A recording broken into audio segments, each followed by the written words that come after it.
Hey guys, welcome back to the home in Homestead. Today we'll do an herb garden update and garden tour. It's been about a month since things have been planted and we've been harvesting as we go, but I'll just show you how the herb garden is looking at this point. So here we have parsley plants here and here and cilantro up there. The chives I've already cut down to the inch or two above the ground once already, and that's how much they've grown back in. It's been a couple weeks, I'd say, since I did that. We have thyme that we planted from seed here. This is mint and oregano, and those are in the artesian terracotta pots. Here we have rosemary, and we have 2 basil plants. This is our rain gauge here, and little decorative pavers, and our garden gnome, and our German shepherd, of course.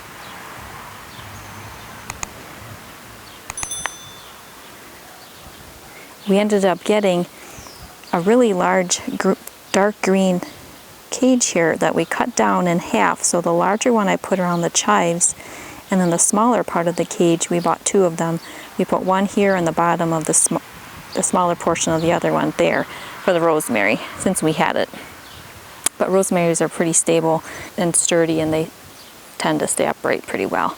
But I thought the nice large circumference for the chives was nice. And I planted some more seeds around the back here, and they're starting to fill in